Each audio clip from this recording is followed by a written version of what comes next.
Whatever the occasion, effortless elegance is right this way. Because Hilton brings you new ways to stay courtesy of the Nomad London. And it doesn't stop at award-winning dining in a space draped in velvet and illuminated by vintage chandeliers. No, this day goes beyond with unparalleled personalized service and attentive hospitality. Oh, and did we mention the Nomad London can be booked using your Hilton Honors points at Hilton.com? Hilton, for the stay. This episode is brought to you by Indeed.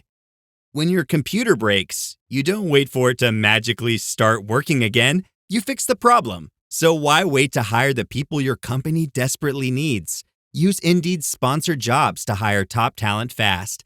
And even better, you only pay for results. There's no need to wait. Speed up your hiring with a $75 sponsored job credit at Indeed.com/podcast. Terms and conditions apply. Ryan Reynolds here from Mint Mobile. I don't know if you knew this, but anyone can get the same premium wireless for $15 a month plan that I've been enjoying. It's not just for celebrities. So do like I did and have one of your assistants switch you to Mint Mobile today. I'm told it's super easy to do at mintmobile.com/switch. Upfront payment of $45 for 3-month plan, equivalent to $15 per month required. Intro rate first 3 months only, then full price plan options available. Taxes and fees extra. See full terms at mintmobile.com. From the Fifth Quarter Studios in Madison, Wisconsin, you're listening to Coach Unplugged. And now, your host, Steve Collins. Hey everybody, welcome to Coach Unplugged. I am so happy that you decided to join us. If you like this podcast, you should go over and listen to a bunch of the other ones in our network, with like the 5-minute basketball coaching podcast, or high school hoops, or coaching youth hoops. All of those are, I think, interesting, and we would love if you left a 5-star review. You can leave those 1-star reviews at home. But before we jump into the topic today, I'd like to give a big shout out to our sponsors. First of all, Dr. Dish. Mention Coach Unplugged and you'll get $450 off. You'll get great customer service. It is, I can tell you from someone that's still coaching, it has helped my team immensely. I can't tell you the number of shots that we have taken on our Dr. Dish machines. And then also go over and check out teachhoops.com for coaches who want to get better. 25 years ago, when I took over a program that no one wanted, that had 5 winning seasons in 35 years, I was the only applicant. No one wanted it. I would have killed for a resource like teachhoops.com. It took me years to turn it into a national powerhouse. And I have put all that secret sauce inside of teachhoops.com. So come over and check it out. 14-day free trial. It will give you the roadmap. It will give you me. It will give you one-on-one calls and office hours and a community of like-minded coaches. I think you'll love it. Let's head off to the podcast. I have typically in most programs, right, especially at the club level, they have 2 practices a week, an hour and a half each, right? So you got a lot of stuff you got to shove in a short period of time. And, I don't want to learn a new zone offense, right? So I'd rather tweak the offense I have.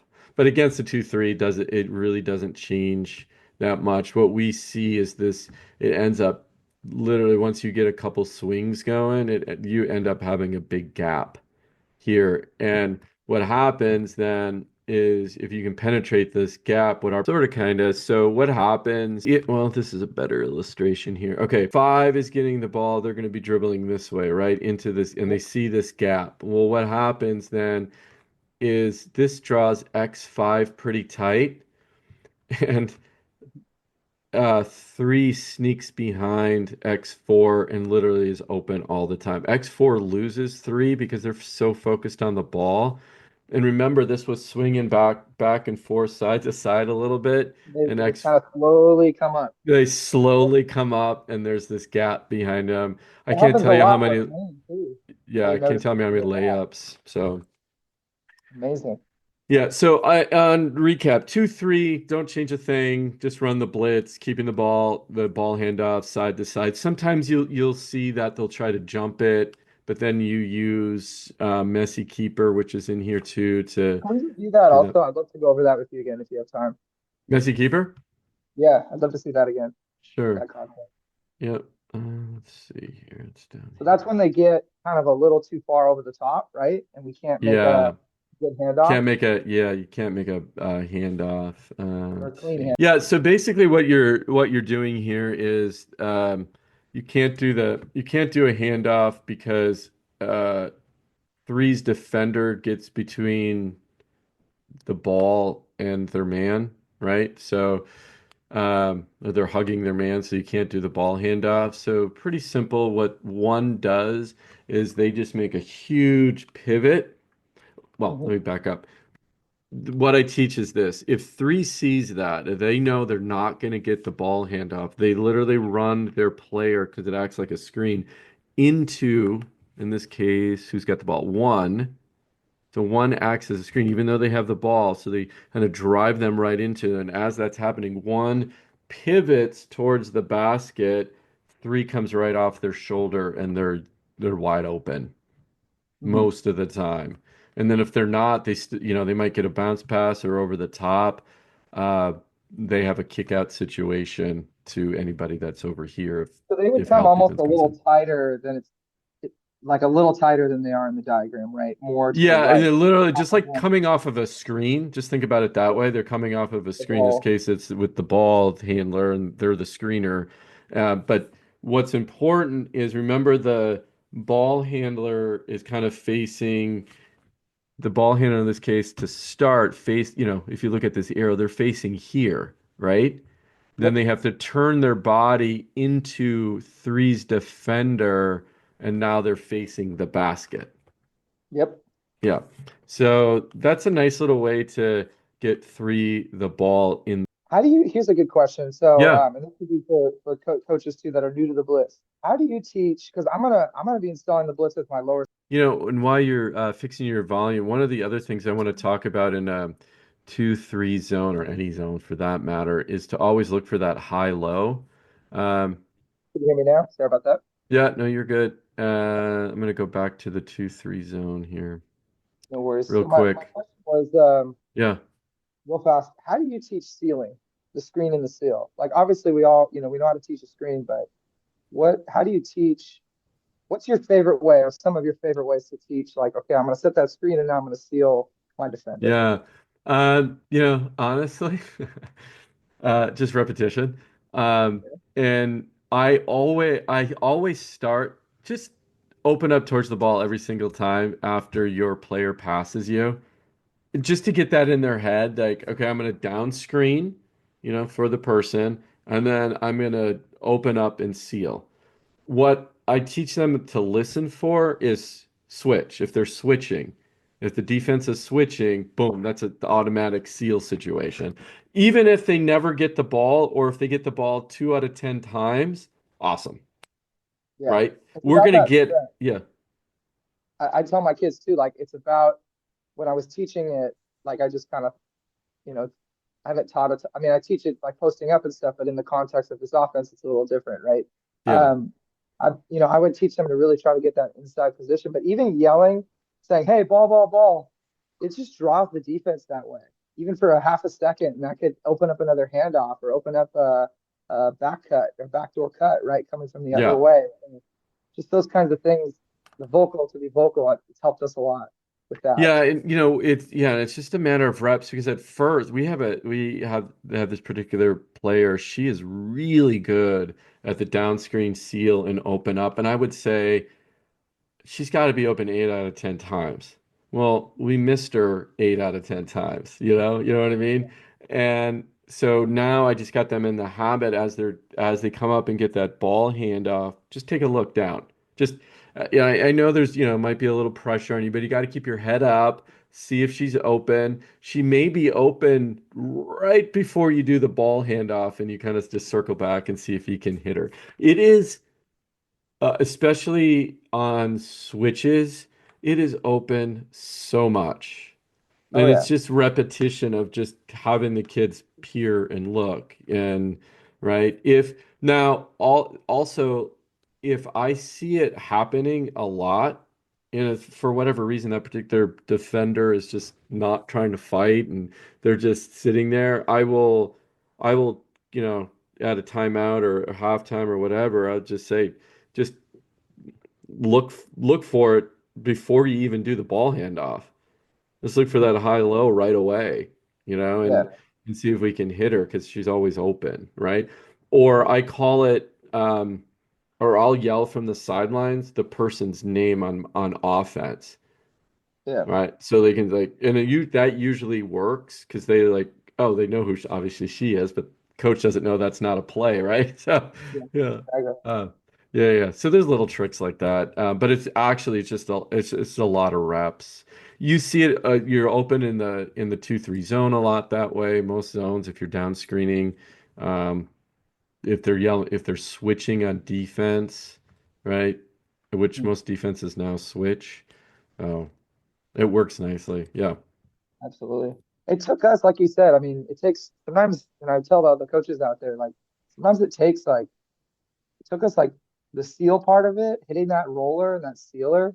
You even saw from the clips I sent you early on the air, that was like second game of the year, or third game of the year. The Yeah. ones I sent you had mentioned me in a comment like, hey, make sure you're looking for the seal, right? Yeah. And it's super important, but it takes, like you said, it took us like maybe 3-4 weeks to really start to, okay, now we can, when they take it away, the seal is going to be open usually, or look for that option early off the handoff, off the DHO.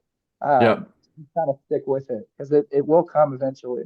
And it's a super important part of the offense to screen and steal to draw the Yeah. defense minimally.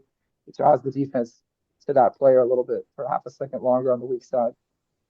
Yeah. And then, if it's not there, then they just move out and go out wide again, right? Because I want that low defender just occupied so they can't play help, right? That opens up the gap in the middle then on the ball side, right? As they're coming. So that's the other reason why you want to do that too. Um, anyway, other questions? I think on the blitz, Hmm. that was pretty much all I had. Yeah. We love it. We love, maybe, oh, you know what? Can we, one other thing.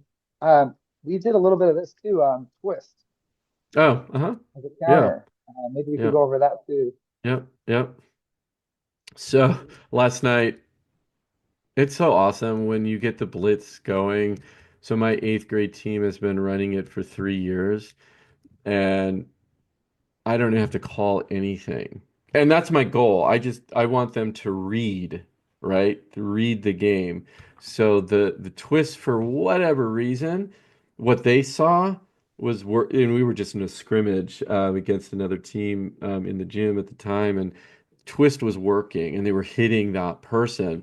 Now, I think where twist really comes in handy too is when you're starting to run the pattern, right? Down screen, three comes up, gets the ball handoff, and you're doing that back and Mhm. forth. The defense gets lazy.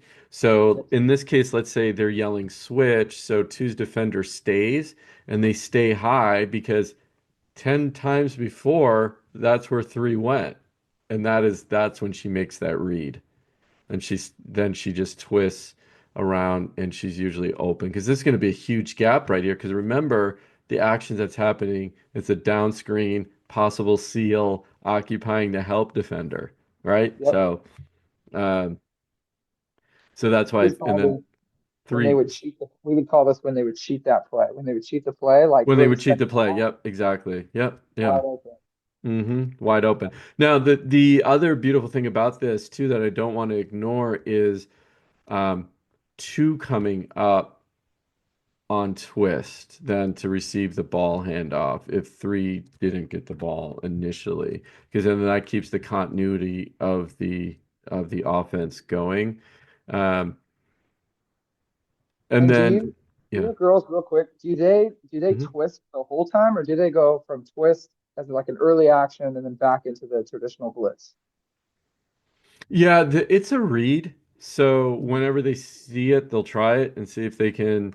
And I'm trying to get them into the habit of if they see it, number three calling out twist, right? And then one should know, oh, okay, she's going over the top of that screen and just going to go to the block area. Does that make sense? Yeah. Yeah. Interesting. Okay. I was calling it from the sidelines, but it's much better if the players call it. So I like Again, that. that did not happen overnight, and Oh, it's it not did. going to Okay. They've happen been after a overnight. while. Okay. I Yeah, got you. so it took some time to, and I always think about these things as layer cakes. Like why I am teaching the Blitz to my club program. There's a bunch of coaches in there. When we have third grade all the way through eighth grade. And there's brand new coaches in there, don't know it, brand new players don't know it. And I taught the third and fourth graders in one practice, the base level. Mhm. Right? And at that age, the base level, and if I taught him nothing new, or right, it works even at that, just at the base level, because you create those big gaps. And even against a zone, as you know, in fourth grade, zone defense isn't necessarily, the Yeah. toughest, right? It's almost kind of like a lazy man, right? So you start creating gaps. And then definitely at the fourth grade level, if a coach is sitting in a zone, right? We'll immediately go into volley. Maybe we could go over that one. Oh, that was the first play. That Top. was just the back and forth, right? Just Got it. back Yeah. and forth until they come out of the zone. My girls, they love it. They absolutely love it. They're like, "Oh, this is a great trick, coach," right? And I Yeah. said, "Don't worry, you won't sit there very long because there's no coach in America that is patient enough just to have Yeah. you guys throw the ball back and forth." They say, So go trap, go go get the ball. trout, yeah, go Yeah. get the ball, right? So and then that's when we strike, and then the zone is broke. So. Um, Anything else about Twist? I guess one thing too, just on the general blitz, and maybe you're doing this too. Um, let's look here on this one.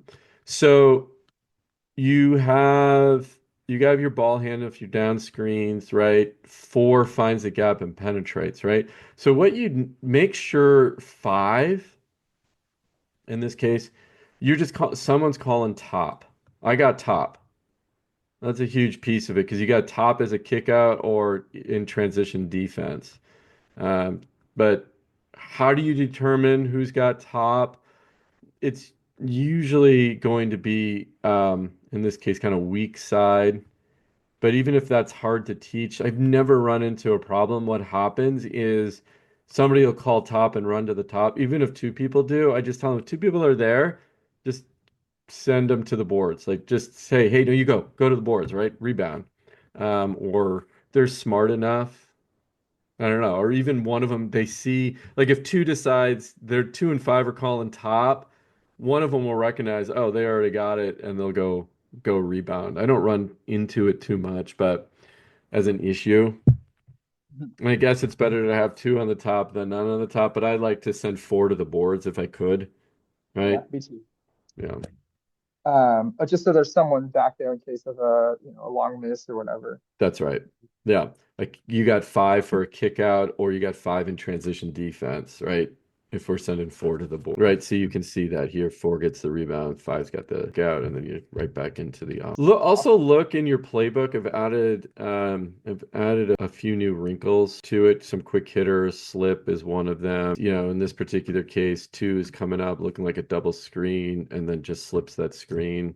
Sometimes you can mix it up a little bit. There's the ghost handoff too that works really nice. So you're really not doing a handoff. You're just getting around the corner if you see that big gap and just attacking the gap. Yeah, But yeah, we just a call we had couple. a ghost call from the sidelines too that we would do when we were getting like really face guarded. Um, Mm-hmm. you could just ghost a player from the sideline or whatever. But eventually, I want like with the other calls, like I want my players to just naturally, with time, and being comfortable with the offense, just being able to make that read on their own and get those calls down. Hopefully, Yeah, we'll be able to get that in with time. one important piece too that I'll stress. Okay, so you can see here ball's going left. So four is, using the screen coming up to get the ball handoff. Okay. So what does three do? 3 and 5 wait. So you got to teach patience on the weak side. And remember, this is a so what happens then? Okay, So 3 and 5 just down here, you know, they're down there just creating this, right? To create this huge gap. They're patient. Well, what do you think their defenders are doing? They're also down there, right? Because they don't know what's going to happen next. And if they're not down there, then it creates a scoring opportunity. But they're waiting and just being patient. Five has got at this point, it's got their butt to the sideline, and they're kind of doing this back and forth motion, just a little bit rocking, like, because they got to be ready to go. So the signal for me is when 2, or in this case, 4 gets this ball handoff. If you don't see them turning in, or if you see them turning and bouncing, you're sprinting. You're full out sprint to get the ball. Now we go from a dribble handoff, right? Jump stop, 2 feet down, hand the ball off. As they progress, it's a pitch. So we're throwing the ball to 5. Yep. And that's when the magic happens, because 5 should be on a dead out sprint and to be able to turn the corner and get downhill. What does every USAA member have in common? Family. We're one big family who supports the military community and their eligible families. And if you, your parent, or spouse served, you could join our family and save big on auto insurance. Visit USAA.com/join today to check your eligibility. Membership eligibility and product restrictions apply and are subject to change. USAA means United Services Automobile Association and its affiliates, San Antonio, Texas. The new McCrispy Strip is here. Dip approved by ketchup, tangy barbecue, honey mustard, Sprite, McFlurry, Big Mac sauce, double dipped in buffalo and ranch, more ranch, and creamy chili McCrispy Strip Dip. Now at McDonald's. Ba-da-ba-ba-ba. And as you know, Coach, I'd rather have them try to get downhill and fail and come back out just to collapse the defense and see what we can create some other opportunities, right? I mean, yes, I want them to go all the way. That's not what I meant. But if they try, at least try, not just come back out or, pivot and pass out and start the whole process again. So that was an issue also we had with our JV guys when they first learned it. A lot of brand new players, not a lot of experience. They would oftentimes with the blitz, they wouldn't get downhill into that triple gap. They go too wide if there's a defender on them. But just like you said, continuing to teach that aggressive nature. That's okay. Even if we go and we get one dribble, 1 foot, yeah, it's okay. 1 foot in the top of that half circle there, that's a win. One dribble. You know what too is really important. I don't think I have this in here, and it just reminded me I need to add this in, which is okay. So you just reminded me of something. So a lot of times what happens, 5 is coming up, their defender pushes them really high, right? Yeah. And I think we talked about this. Yeah. So what I tell them is immediate back cut. Immediately. You don't want the ball. You don't want to get a dribble handoff other than at the 3-point line or a pitch, right? Just outside of that, just a foot or so. But if you're getting the dribble handoff up here, just back cut. Live another day. Let's start ghost now, sit your down screen and see what we can do next. A lot of times that back cut is open. Wide open. Yeah. So just keep that in mind too. So 2 things there to recap is patience for 5. They're waiting to see what 4 is going to do. Are they going to try to drive? Because if they come too soon, their defender now has a good chance to be right here into help, which we don't want. So they're waiting. And then 2, if the 5's defender is pushing them high, then just back cut. Yep. Okay. Make sense? Excellent. Yeah, makes sense. Thank Awesome. you. Yeah. All right. What's next, Coach? What else can I help you with? You had a couple other questions. Maybe this would be better for a different call because it's more defense, but I'd love to learn your version of the run and jump. Yeah.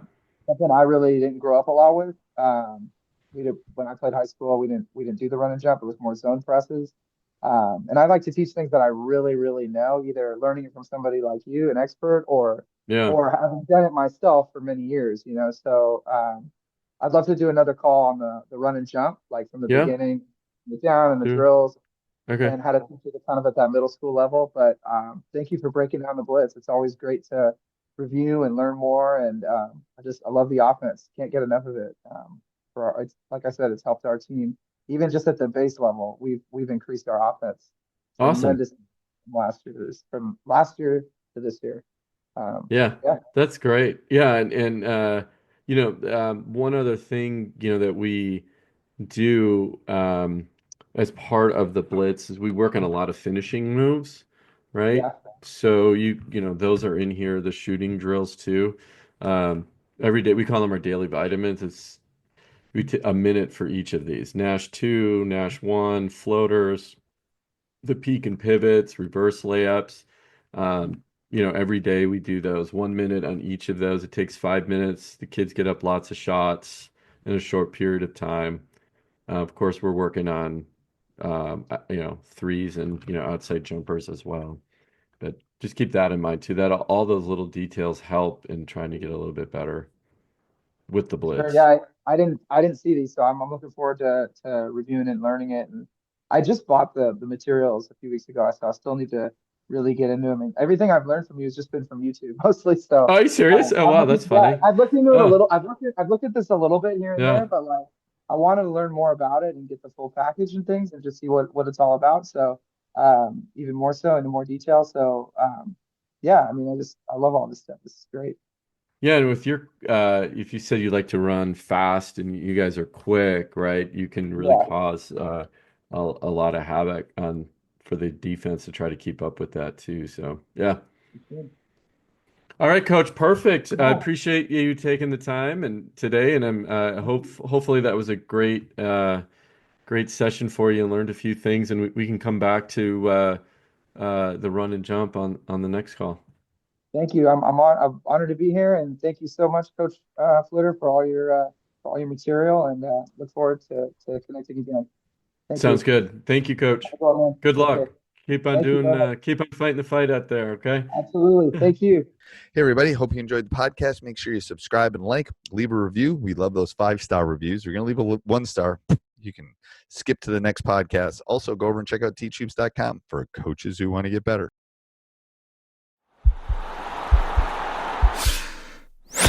This podcast is part of the Sports Social Podcast Network.